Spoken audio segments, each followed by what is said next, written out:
Is the human larynx proof that humans weren't designed? No, the larynx is where it is because we're designed to talk. Famous scientist Richard Dawkins claims that the human eye is poorly designed. If I said you have eagle eyes, what would I mean? Well, I would assume you would mean I have really good vision. I'm seeing a lot of things. Exactly. Guess what? They have the same eye design as we have. There's something seriously wrong with Richard Dawkins' argument. This is what the evolutionists have to believe, that the eye evolved at least 40 different times independently. Man, I don't have enough faith to believe that.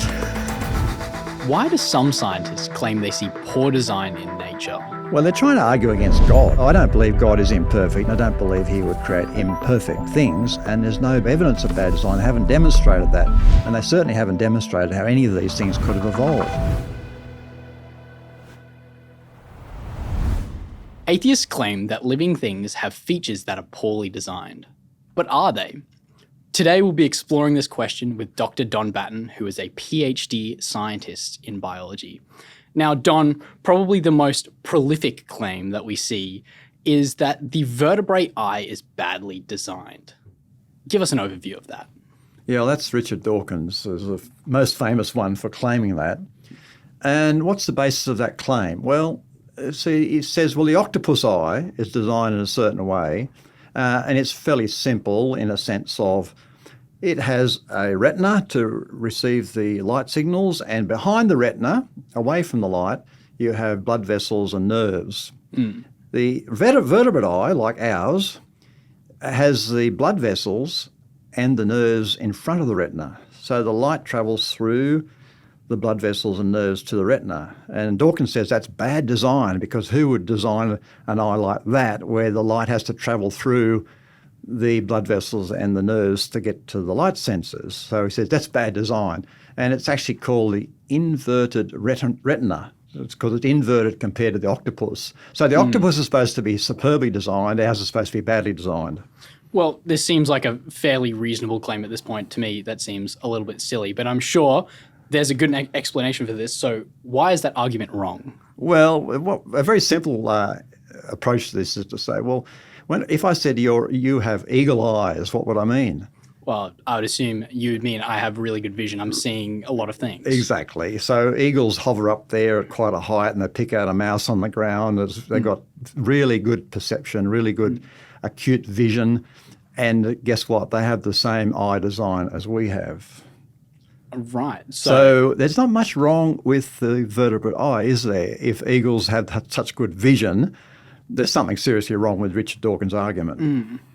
So are there reasons for having the inverted retina as such, as opposed to having just the octopus sort of eye? Yes, indeed. In fact, octopus lives under the water. So first of all, the light intensity is much less than for our eyes. Yeah. The octopus only has one sensor in its eyes. We have two. We actually have four, because we have the cones can see three different colours. Okay. Blue, green and red. So we can see a full colour spectrum. Right, yeah.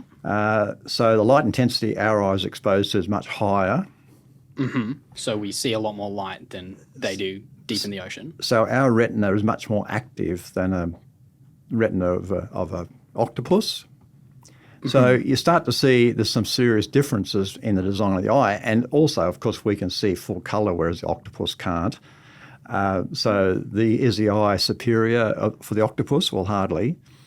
The interesting thing is they think that the octopus makes use of colour in the sense of it uses the different refraction of different colours that focuses differently on their retina, and so they actually can make use of the colour, although they can't actually see it. It's quite an interesting So they idea. can sense colour, but they can't actually see colour. Well, they make use of the colour in a sense of distinguishing between different things because of the different focus. You know, you pass colour light through a prism, it'll separate out into the different colours. Yeah, yeah. Well, that sort of process happens, they think, in their eye, so it separates the colours, and so they focus at different positions on the retina, and that enables them to use the information of the colour without actually seeing it. Oh, right. But we can actually see colour. They can't see colour. So do evolutionists have an explanation for the two different eye designs? Well, this is the interesting thing. the argument of bad design is really a smokescreen for the inability to explain any evolutionary story which might explain the so-called inverted retina, the vertebrate retina, our retina. Now, they've got a story about the retina that an octopus has. All right. So what is that? So the idea is, well, there's a light-sensitive patch developed on the skin. Okay. Darwin actually thought of this sort of simple idea, and then it became a cup. So it sort of dropped down in the middle and became a cup, and so it sort of acted like a bit of a focus thing. Mm-hmm. And then you have the nerves and the blood cells underneath, blood vessels underneath this retina that's developing on the skin, and so this is the development of this simple eye idea. Okay. But flip that around and think about a retina with the blood vessels on the top of it and the nerves on top of it. How could that evolve? That doesn't seem to make sense at all. So there's no light-sensitive patch idea with nerves on the top and blood vessels on the top of it, and that's the skin. Because that wouldn't make sense for it to start evolving there anyway. It would probably try and be picking the most optimal spot. Yeah. So they've got this sort of just so story about how octopus-type eye could supposedly evolve, but there's no story, not even a reasonable story about how a retina or an eye like our eye could evolve. So this argument about bad design is really a smokescreen for the fact they have no idea how it could evolve. Oh, right. And so if we have two different eye designs, is there any sort of explanation in there for maybe having a common ancestor or anything? Well, this is a big problem because there's at least 40 different eye designs that have been recognised. 40? 40. So we've just been talking about two. We've just been talking about two. 38 more. That's right, 38 more. Yeah, think about insects and crayfish and all sorts of different eye designs. And the lobster has its reflective things, and they've inspired things to focus X-rays and things, but that's another story. But there's at least 40 different eye designs, and they can't be explained by having a common ancestor. You can't even think of two of them that could have a common ancestor that had that eye design. That's where it came from. So they have to. This is what the evolutionists have to believe, that the eye evolved at least 40 different times independently. Now, evolving once any eye is a tall order, but to have it happen 40 different times independently, man, I don't have enough faith to believe that. We'll get back to the interview in just a second, but first, I'd like to thank you for watching these videos. And if you aren't subscribed, please subscribe and ring that notification bell, as it helps us create more content like this. Let's get back to the interview. So it seems then that these people are making arguments from probably a bit of ignorance or a lack of understanding of the vertebrate eye. That's the case. Dr. Peter Gurney is an ophthalmologist. So an ophthalmologist is an eye expert. I would trust his take on this. Right. That's if you have cataracts, you go to an ophthalmologist to get them fixed, that sort of thing. So Dr. Peter Gurney has pointed out why the vertebrate eye is designed the way it is, because he understands that. And one of the interesting things is, you sort of touched upon, well, it doesn't seem reasonable to have the blood vessels and the nerves in front of the retina, so the light has to go through them. But here's the thing. There's things called Mueller cells, and they're like fibre optics. In fact, they are fibre optics, and they take the light from in front of the nerves and the blood vessels through them to the retina. And these fibre optic tubes, these Mueller cells, when you listen to earbuds and you've got automatic noise cancelling or headphones and you have automatic noise cancelling, these Mueller cells actually clean up the light signals and they reduce the noise. Before they get to your retina? Before they get to the retina. So, in fact, these Mueller cells are making the image more clear rather than supposedly if I had, blood vessels over my eyes making my vision patchy. It's actually clearer than it was initially. It's actually clearer than it would be. That's right. So these Mueller cells are amazing. So you think if you're going to evolve this vertebrate eye, the inverted retina so-called, you have to have the Mueller cells there right from the start. Otherwise you can't see. Yeah, and that just makes you absolute prey for some kind of predator that has eyes that work. End of story. So you have to have these Mueller cells there right from the start. And that's another problem with the evolutionary story, because you can't just have a retina with light-sensitive cells. That's a big call, but you need to have the Mueller cells there as well. It has to all come at the same time. It's impossible for the evolutionary story. Right. So this argument seems fairly clear-cut that these eyes had to have existed initially without changing at all, having all these things working together for them to actually be functional. And in fact, that an inverted retina is more functional than the eyes of an octopus, despite the argument otherwise. Exactly. We can see much better than an octopus, and in fact the vertebrate design is superior. But the octopus eye is quite functional and does the job for the octopus. Okay, so if we move on to another question then, so there's plenty of arguments for this. Another semi-prominent one is the prostate that is badly designed. Why is this an argument?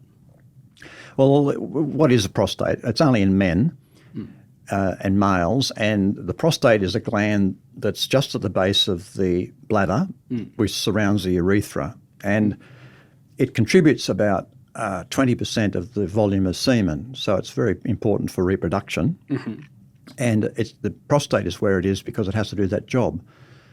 So the problem is that as people get older, as men get older, some men get a swollen prostate, and when it swells, it tends to sort of constrict the urethra, and then they have trouble peeing.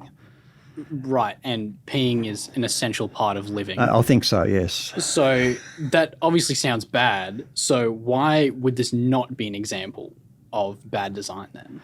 Well, it's a pathological thing. So young men don't get it.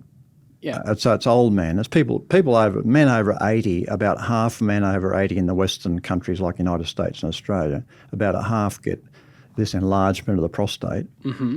But only about a quarter have any trouble peeing. So it's a minority problem even for old men. But it's a problem, of course, if you've got it. But so it's a pathological thing. It's not a design problem. Right. And so if it's a pathological thing, do we know what causes it at all?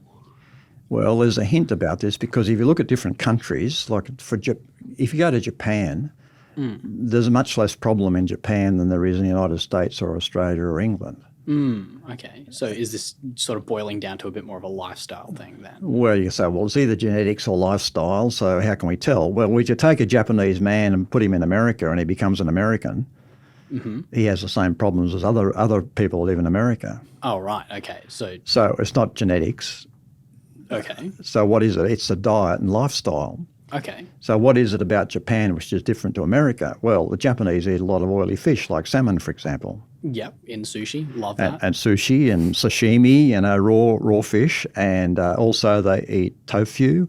What's the significance of tofu? Well, it has an effect of suppressing excessive male hormone production.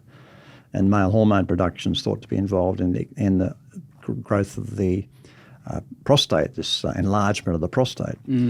So in other words, in fact, it's been shown through research that a diet low in vegetables, you get 4 times the rate of this enlargement of the prostate. Right. In other words, if people ate enough vegetables in the West, in America and Australia, there'd be a quarter the amount of prostate problems. And then even if you quarter that again with the amount of people that have prostate problems, and actually it would be a very minor problem even in older men. Right. And so we sort of have this down to, this isn't actually a design problem. No, this it's not a design problem. A lifestyle problem that we have prominently in the West. That's correct, yeah. Okay, so addressing another myth then, this one is about the larynx or the voice box. There's an argument that if the larynx was placed further down in the neck, away from the air pipe and the food pipe, that the chance of choking would significantly decrease. Can you address this for us?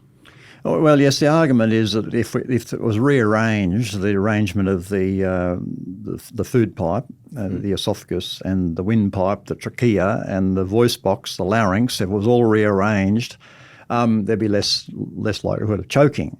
So this is the argument. So therefore, it's badly designed.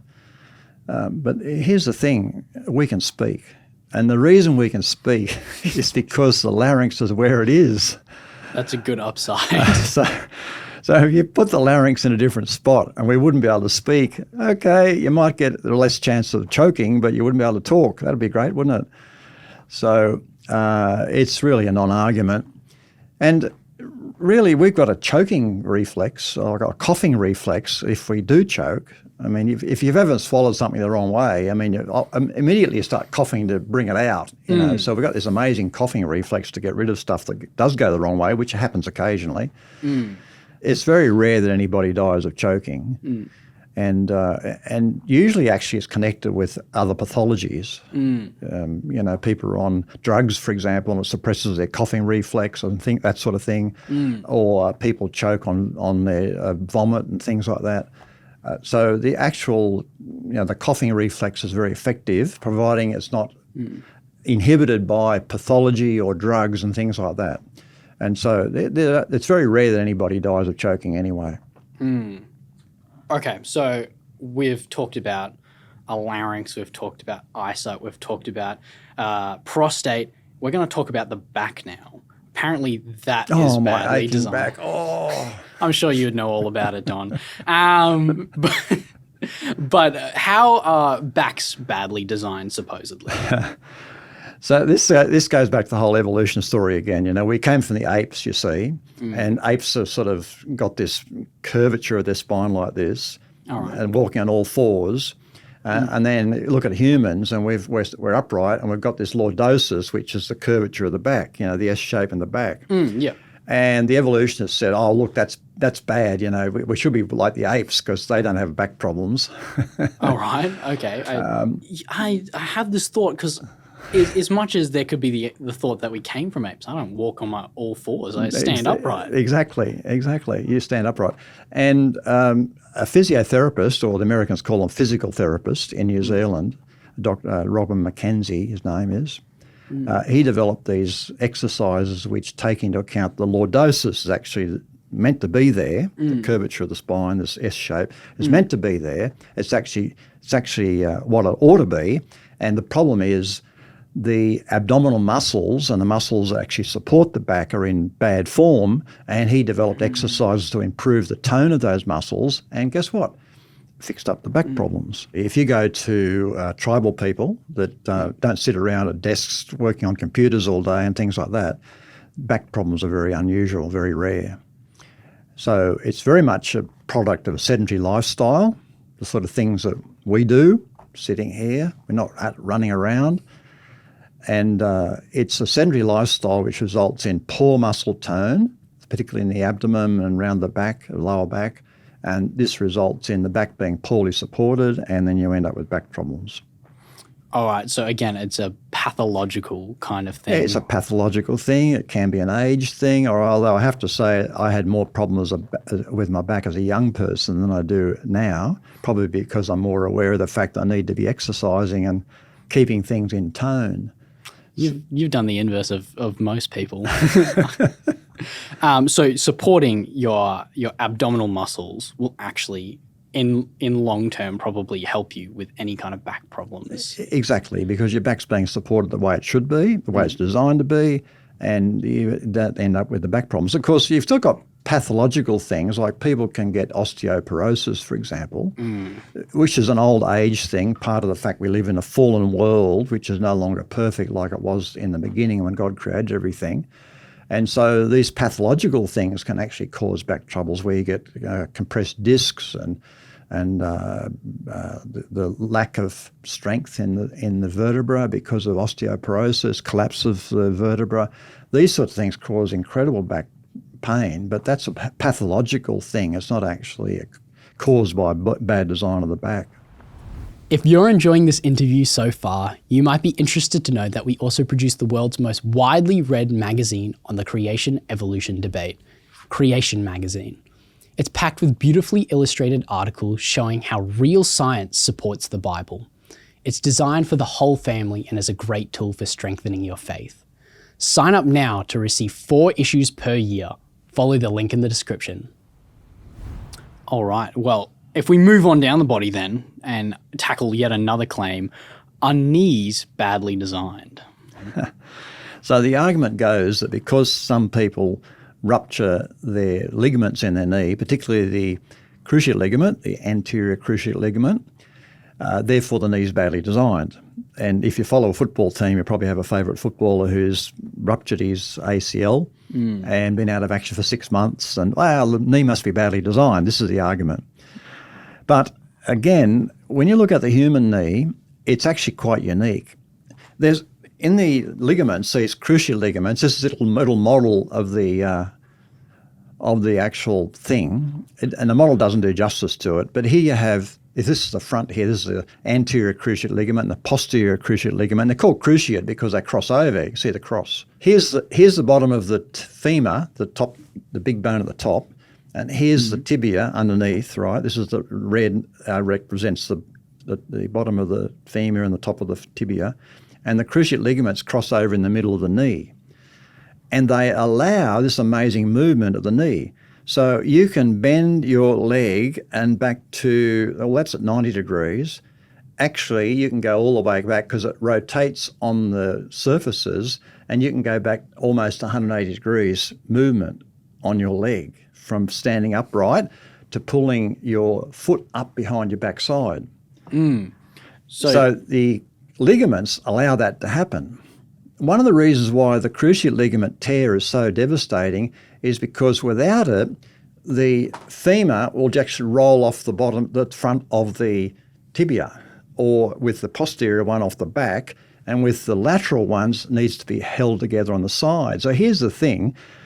The knee would not operate without all 4 ligaments operating at the same time. So if I have 2, I could use my knee one direction, but they'd be falling off each which way. Fall off the other way. That's right. All 4 have to operate. And Dr. Stuart Burgess, who is a design engineer, Professor Stuart Burgess, has written about this on creation.com. There's a whole article about the knee and how it's irreducibly complex. In fact, that's a huge problem for the evolutionary story. So here's the thing. How many people actually rupture their cruciate ligament? Very few. Right. So who are the people who are rupturing People who overstress their knee. The knee was never designed for the sort of stresses that footballers put it to. That's why it happens. Or skiers. Skiers also do it. So if I'm heavily using a joint and putting constant stress and pressure Well, on not it. just constant, it's actually excessive stress, far beyond what it was ever designed to take. The knee was never designed to take the stresses of someone having a great prang on a ski field, or having 3 huge guys tackle him on the rugby field and smash him up. It wasn't designed for that. Normal use, it doesn't happen. So there's nothing wrong with the design of the knee, and the design of the knee is such that it could never evolve because you could never get those 4 ligaments all at the same time, which hold it all together and stabilise the knee. It's an amazing design. Now, I did injure my knee. I was actually over 70 when I did it. I never injured my knee in my life, but I injured it. How? Skiing. Excessive force. Excessive force. Thankfully, it wasn't the cruciate ligament. Otherwise, I would have been out of action. It was just a tear of the medial cruciate ligament, not cruciate, the medial lateral ligament, the one on the side, which is not quite as important as the cruciate ligaments. But I was out of action for probably a couple of months while this thing healed. And here's the thing too, it does heal. And so we are designed and created that if we do get some minor damage, it heals itself. Where the footballers come unstuck is they do come unstuck. The actual ligament separates from the bone, and then it doesn't heal. That's really catastrophic, and that's why they take so long to get well. But there's nothing wrong with the design of the knee, and it's a huge problem for the evolutionary story to explain the origin of such a knee as a human has, with all these ligaments that hold it all together, and it's just amazing. So the idea of this being a suboptimal design is quite fallacious, actually. It's actually very well designed. It's just when we put it under excessive force that, this great design actually can come apart. Yeah, well, it's like saying, if an engineer builds a bridge and it's built to take 500 cars, right? Right. And they put 3,000 cars on the bridge and the bridge collapses, and you say the bridge was badly designed. It's that sort of argument. It doesn't make any sense. It's stressing it beyond what it was designed to do. And its normal design doesn't have any problems when you use it normally. It's only when you overstress it. So, Don, are there things that we see today in living things that might appear suboptimal but might not actually be bad design? Well, there are reasons, developmental reasons and engineering reasons, if you like, why things might not be, we think, better. Take, for example, eggshells for birds. So you might say, well, a thicker eggshell would mean that there'd be fewer eggs that were broken in the process of incubating the eggs. But if you have a thicker shell, then less oxygen gets through and then the embryo inside the shell dies. So the shell can only be a certain thickness to allow enough oxygen through. So there's a design constraint. Right. And similarly, if you think of a knee with the ligaments, you say, well, the ligaments should be bigger and stronger so that footballers never injure themselves. Well, if you have a big, thick ligament inside the knee, then the knee is going to have restricted movement. Right. You can't probably run as fast. That's right. You won't be able to bend your knee as far and things like that. The larynx, we've mentioned this, that if you put the larynx in a different spot, we wouldn't be able to talk. So it might solve one problem, but you end up not being able to talk. So there are design constraints on what's possible. You also have, living in today's world, we live in a fallen world. Originally, everything was very good. When God finished creating everything, he said it was very good, and there wouldn't have been any disease or osteoporosis or any of these sort of degenerative things that we see today. But today we see these things because we live in a fallen world. Since sin entered into the world, God withdrew some of his sustaining power. We see things falling apart. And so we live in this sort of world today where we have pathology, we have things falling apart, we get old, we get decrepit, and these sorts of things are a factor in supposed bad design, but they're not actually bad design. So, Don, then it seems that the idea or argument for bad design is actually just a bad argument.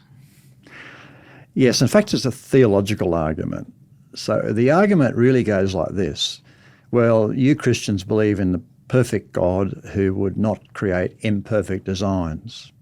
This design is imperfect, therefore God didn't create it, therefore it must have evolved. All right, I'm seeing a problem here because there needs to be a designer for there to be a bad design. Yes, the argument falls apart at several points. One is, if there's bad design, you would say, well, there must be a bad designer. If you owned a bomb car, it would be badly designed. You wouldn't say it wasn't designed. You just say it's badly designed, and that might reflect on the designer. But of course, we don't believe that God is a less than perfect designer, and there's none of these supposed evidences or examples of bad design stack up when you look at them. They are all optimally designed. Now, of course, we live in a fallen world, so we live in a world of pathology where things go wrong and that sort of thing, but that's not a design problem. That's actually a decay problem because of sin, because we live in a fallen world. But here's the thing. Although we live in a fallen world, we see amazing evidence of design still. The things we've talked about today are amazing. The design of the knee, the design of the eye. The eye is mind-boggling. You just dive into it a little bit, you just see how amazing it is. We look at today's world and we see amazing evidence of design. It's like in Romans chapter 1, verse 20, talks about the things that have been created, speak about the Creator. And we see this in spades in even these things which are claimed to be bad design. Well, Don, I have found this conversation amazingly interesting, especially when you talked about the eye and how there are Mueller cells that actually make our vision clearer despite having blood vessels in front of our retina. I think that really just highlights how there has to sort of be some kind of divine creator out there coming up with these really brilliant ideas that even stump us until we look a little deeper. Well, Don, I've heard that there is a resource that you can direct us to, a book that has all sorts of answers to questions. Could you tell us a bit more about that? Yes. Here's the book, By Design. It's a fantastic book, fresh, new. Dr. Jonathan Sarfaty's put together so many examples of design. It talks about supposed bad design. It talks about how design in living things has inspired engineers to actually create. And the book is just chock-a-block full of interesting items like that about God's designs in today's world that we can see. Highly recommended. You can get that from creation.com store worldwide. Well, Don, thank you for all your insight and all your time tonight. You're welcome, James. It's been a great conversation.